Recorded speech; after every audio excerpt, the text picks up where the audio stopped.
Bien, on souhaite étudier le sens de variation d'une fonction polynôme du second degré. On peut rappeler qu'une fonction polynôme du second degré est de la forme f de x est égal à ax carré plus bx plus c, où on a des coefficients a, b et c. Alors par exemple ici, nous souhaitons étudier les variations de la fonction définie pour n'importe quelle valeur de x et dont l'expression est f de x égale moins x carré plus 5x moins 2.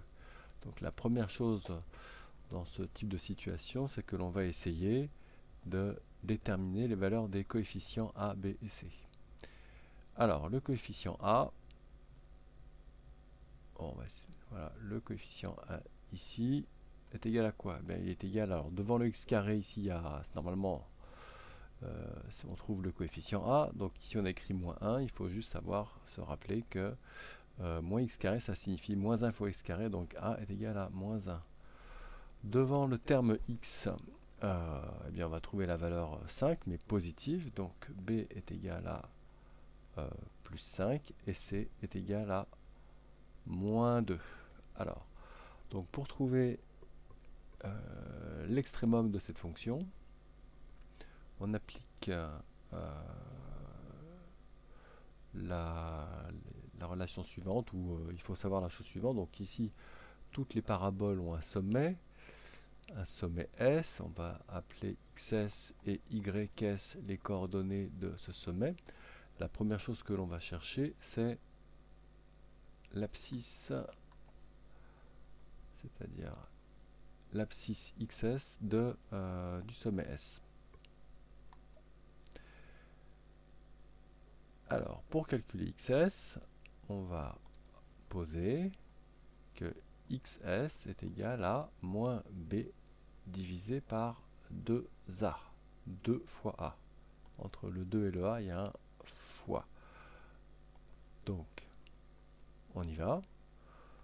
Donc, il y a un signe moins, on le recopie. Alors, on connaît B. Donc, B vaut 5. Et on divise par 2 fois A. Alors, attention. Petite précaution quand même. Ici, on va y arriver. A est négatif. D'accord? Donc, A est négatif. On va bien faire attention à remplacer la valeur de A entre parenthèses, donc ici par moins 1.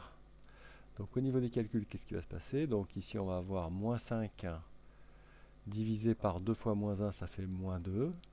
Et moins par moins, donc ça va nous faire ici la valeur plus 5 demi.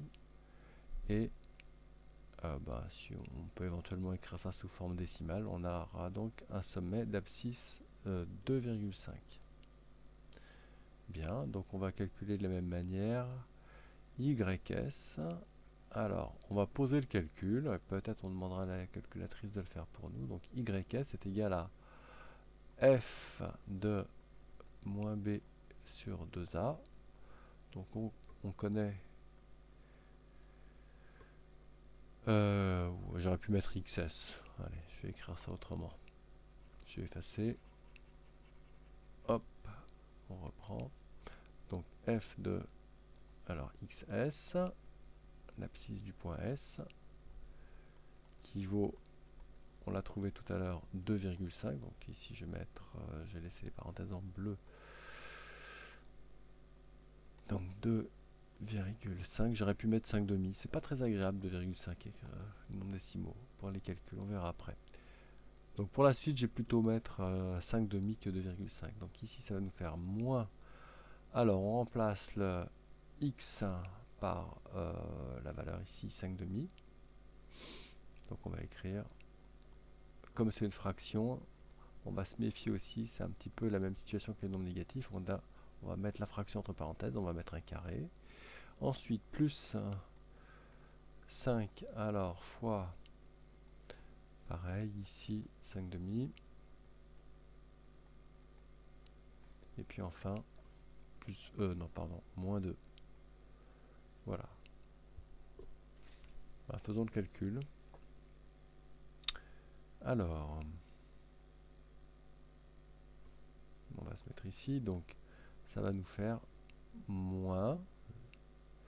Alors ici on va mettre le calcul, la partie qui était en rouge, on va la laisser en rouge, donc ici c'est la fraction qui est au carré, donc ici ça va nous faire 5 au carré divisé par 2 au carré, plus, alors on peut éventuellement écrire 5, bon je le mets en rouge aussi, allez, 5 fois 5, on peut éventuellement tirer un trait comme ça, divisé par 2, et il y a un moins 2 ici comme ça, donc là j'ai juste modifié un tout petit peu l'écriture, finalement j'ai pas fait beaucoup de calculs numériques. Alors maintenant, qu'est-ce que ça nous donne? 5 fois 5, 25. Hein, 5 au carré, c'est 5 fois 5. Donc ici, ça va nous faire moins 25. Divisé par, alors 2 au carré, c'est 2 fois 2 sur 4. Ici, 5 fois 5, 25. Donc ici, plus 25. Divisé par 2. Ok. Moins 2. Alors c'est un petit peu embêtant parce que ici, on a une fraction avec 4, 2. Et ici, on pourrait même écrire que 2, c'est 2 sur 1, c'est pareil. Donc on aimerait bien que tout soit au même dénominateur, sinon on ne va pas pouvoir aller tellement plus loin, ou alors il faudrait tout passer sous forme décimale. Pourquoi pas? On fera à la fin. Donc ici on va multiplier là par en haut et en bas, au dénominateur au numérateur par 2. Ici pareil, on va multiplier, alors non, par 2, autant pour moi, de manière à avoir 4 ici. Donc ici on veut également un 4, on va faire donc fois 4. Mais puisqu'on a multiplié par 4 au dénominateur, il va falloir multiplier par 4 au numérateur. Donc, allez, on va essayer de terminer le calcul.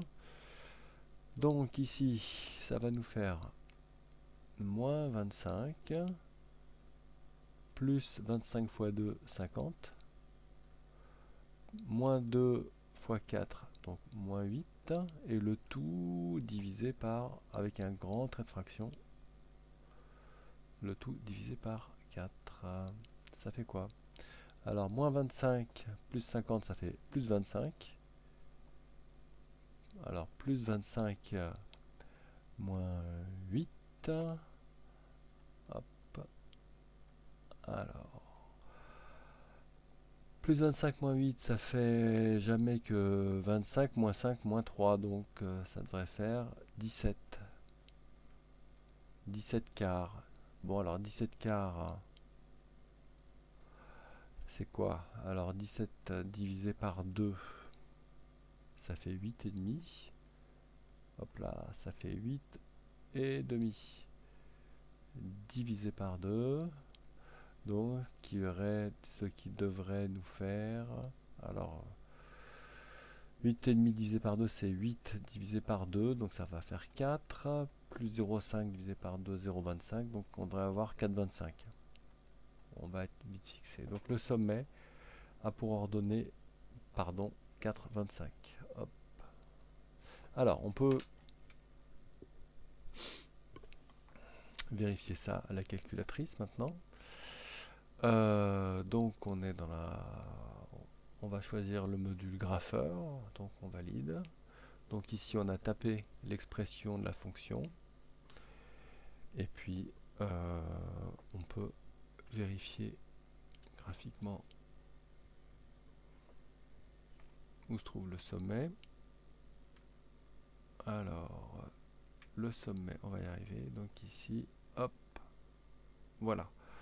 Donc on retrouve bien ici les valeurs x, l'abscisse du sommet en noir ici 2,5 qu'on avait trouvé ici, et l'ordonnée 4,25. Oui, je vais remettre hop, ici YS 4,25 et on va le mettre encore en orange, XS 2,5. On a les coordonnées du sommet. Le sommet pour coordonnées 2,5 et 4,25. Ce qu'on retrouve bien graphiquement ici. Alors, le sens de variation. Ah oui, j'ai plus de place. Le sens de variation. Bon, on va prendre un petit peu de... On y va. Il n'y a pas grand chose à faire. Alors, j'aurais pas dû montrer la courbe. Tant pis, on va le faire quand même. Donc... on va tracer un petit tableau de variation rapidement. Ah non, pas en bleu, c'est horrible. Donc, un tableau de variation.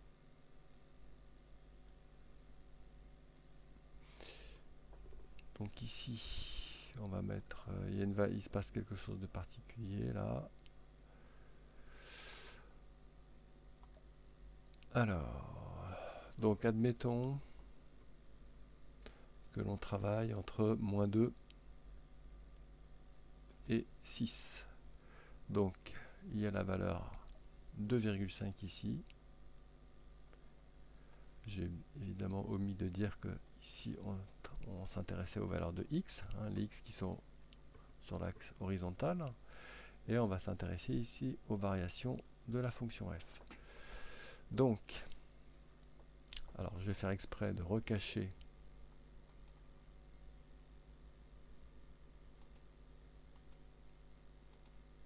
voilà, on va faire semblant de ne pas avoir vu la courbe. Donc ici on va revenir alors on va revenir au coefficient du polynôme. Donc ici, tenez, alors il y a ce coefficient A, on va s'en servir deux fois. On s'en est servi une fois pour calculer l'abscisse du sommet, on va s'en servir une deuxième fois pour étudier les variations. Donc ici, on va écrire que A il vaut -1, donc ça signifie que A est négatif. Donc, pour cette partie-là, pour x compris entre -2 et 2,5, on va garder une flèche violette. Puisque a est négatif, on va avoir une fonction qui va être, comme on dit, croissante. Et de l'autre côté, donc on va avoir entre 2,5 et 6, la fonction f va être décroissante. Donc ici, on va atteindre, en x égale 2,5, on va atteindre ys qui vaut 4,25. Alors, on va l'écrire en violet, en bleu d'ailleurs, 4,25. Voilà.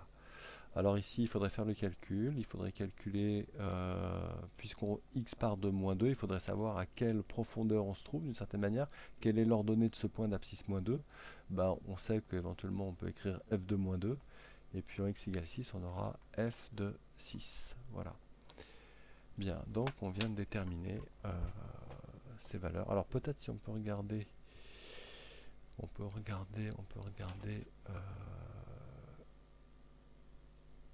le graphe. On va pas regarder le graphique, on va regarder le tableau. Comme ça, on va demander directement. Alors, on va changer d'intervalle. Ça va être l'occasion de s'entraîner un petit peu. Résultat exact, oui, on va régler l'intervalle. Donc, on va partir de -2 par exemple. Donc, on va écrire. Ah, tenez, on va faire la calculatrice ici. Donc, x égale -2. On fait exécuter. Ensuite, on va jusqu'à x égale 6. Donc, x égale 6. Voilà, on va garder un pas de 1, donc on va avoir un tableau avec des valeurs qui vont varier de -2 jusqu'à 6, de 1 en 1. On valide. Voilà. Et donc, qu'est-ce qu'on a? Alors, x égale -2, on a -16. Bon.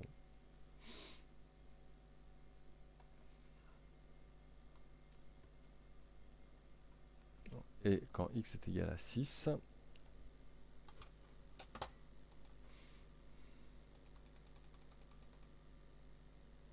on descend jusqu'à -8.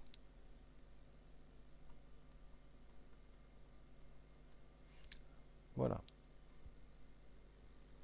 Donc on peut retourner par exemple pour voir un peu l'allure de la courbe. On va revenir à la partie lecture graphique. Voilà, on revient au graphique et on a le... alors, est-ce qu'on peut... Oui, naviguer. On peut naviguer ici. Hop. Donc, on va par exemple descendre jusqu'à moins 2. Alors moins 2, effectivement, ça plonge là. Moins 2, effectivement, en moins 2, on a moins 16. Quand x est égal à moins 2, on descend jusqu'à moins 16. Et puis, quand on est en x égale 6, on va remonter un petit peu, x égale 6. X égale 6, on est à moins 8. Alors, on va remettre un peu voilà, la courbe pour voir son sommet. Donc, on va s'intéresser à une chose ici, comment on fait pour déterminer, pour résoudre graphiquement l'équation. Alors, je l'avais noté ici. On va résoudre algébriquement, mais on va d'abord résoudre graphiquement. Donc, on va résoudre graphiquement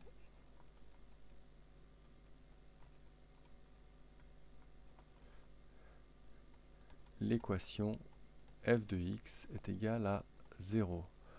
Ça signifie que on veut savoir quelles sont les valeurs de x, point d'interrogation, pour que la courbe de la fonction f coupe l'axe des... Alors j'écris des abscisses. Hein. Allez, je vais l'écrire en entier. Des abscisses. Bien, si on revient sur la courbe ici, là, la courbe coupe l'axe des abscisses en deux points, ici et là. Alors, est-ce qu'on peut essayer de... Voilà, donc là, on a deux points noirs ici qui correspondent aux intersections de l'axe des abscisses. Donc, avec le point rouge, on va se balader. Hop, hop, hop, on passe par le sommet, on retrouve les coordonnées du sommet. Et puis, ici, graphiquement, là, on a x égale à peu près 0,44. X égale 0,44.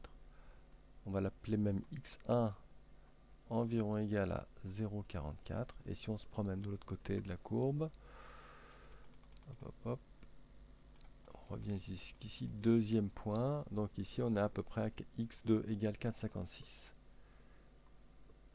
x2 égale à 4,56. Bien.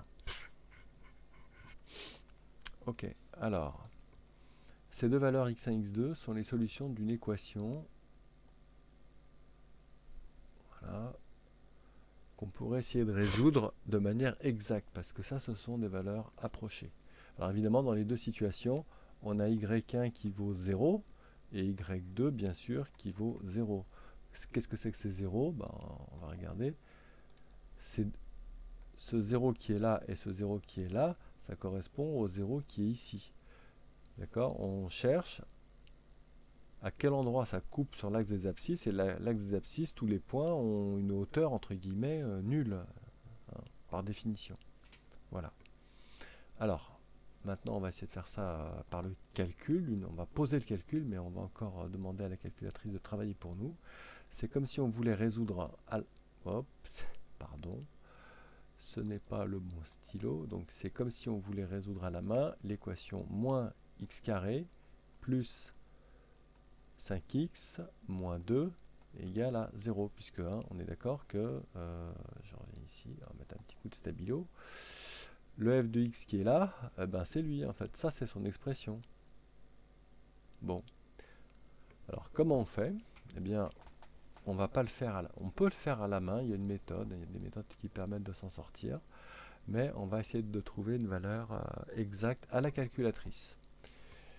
Donc à la calculatrice, on va revenir ici dans le menu principal en appuyant sur la petite maison et on va se rendre dans le menu équation. Dans le menu équation, on fait OK et ici on tape moins x carré plus 5x moins 2 égale 0 et c'est très facile. Après on demande résoudre l'équation et voilà. Donc on a deux valeurs exactes.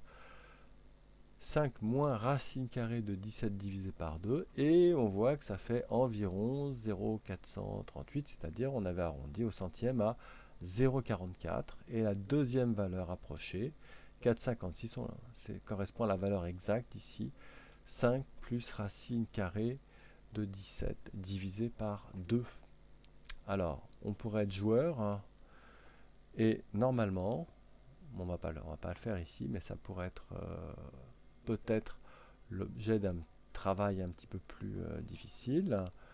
Il faudrait, alors on va le mettre en des couleurs un peu sympathiques. Ici, il faudrait remplacer x, le x carré là, et le x par exemple, le premier, 5 moins racine de 17 sur 2.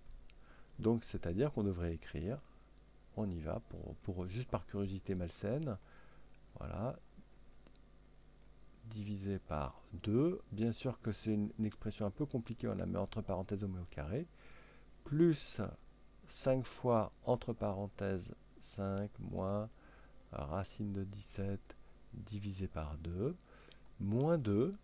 Et si on travaille bien, en transformant cette écriture, en travaillant, voilà, il y a en appliquant les règles, un certain nombre de règles de calcul avec les carrés, les parenthèses, les fractions, à la fin, on doit trouver, bien sûr, on doit trouver 0, parce que là, il y a écrit 0. D'accord. Si on avait voulu résoudre l'équation f de x égale, j'en sais rien, 4, et bien ici, là, on aurait mis 4 à la place. Donc, on aurait eu carrément autre chose. Graphiquement, qu'est-ce que ça a un sens? On va terminer là-dessus. Si on revient dans le grapheur, tenez, on va rajouter une expression. C'était pas demandé. Mais on improvise un petit peu ici. Allez, ça serait sympathique d'avoir, voilà, de retourner encore un petit peu, voilà, dans l'expression. Hop, on fait OK. Alors ici, je vais rajouter une fonction, je vais rajouter un élément. Donc, on voulait, à la place, on voulait 4, mais on va écrire 4. Ajouter un élément. On va mettre... comment on va l'écrire? On va le présenter peut-être. Droit, ouais, on va faire comme ça. Donc ça, on va le modifier complètement l'écriture. Là, ici, on va mettre 4. Là, on va mettre... Hop, ça, on va juste mettre y égale 4. Ça tombe bien, j'ai de la chance, c'est en vert. Voilà. Donc, tracer le graphique. Hop, on y va. On trace le graphique. Abracadabra. Ici, voilà, 4. Donc, si on demande de la navigation, on va ressortir un petit peu. Oui, bah voilà. Donc, voilà, je repasse. J'aurais pu rester sur la droite ici. Donc ici, la solution de l'équation f de x égale 4. Il y a une première solution qui est ici x égale 3. Et si on va de l'autre côté, l'autre point, x égale 2. Voilà. Bien. Alors, qu'est-ce que l'on n'a pas fait? Bon, on a fait pas mal de choses finalement. Si on revient ici, on a étudié le sens de variation d'une fonction. On a vu que on pouvait maintenant s'en sortir juste avec l'expression de la fonction sans tracer la courbe. Donc on sait par le calcul que la courbe passe à un sommet de coordonnées que l'on peut déterminer ici grâce aux coefficients a et b, ce qui permet ensuite de construire son tableau de variation, et on a pu vérifier avec la calculatrice que la courbe correspond bien au tableau de variation. Ensuite, on a essayé de résoudre graphiquement l'équation f de x égale 0 en comprenant que ça correspondait au point d'intersection de la courbe avec l'axe des abscisses. On a trouvé des valeurs approchées, donc on a été un petit peu plus loin, on a demandé à la calculatrice de résoudre algébriquement, c'est-à-dire d'essayer de chercher les solutions exactes de cette équation. Et on a modifié un petit peu pour voir quoi finalement, f de x égale 0, c'est l'intersection avec la droite horizontale qui passe par 0, ça s'appelle l'axe des abscisses. On peut très bien faire f de x égale 4, une autre droite horizontale qui passe à la hauteur, l'ordonnée on va dire plutôt, l'ordonnée 4, on a vu que la solution était presque plus facile que cette première solution. Voilà.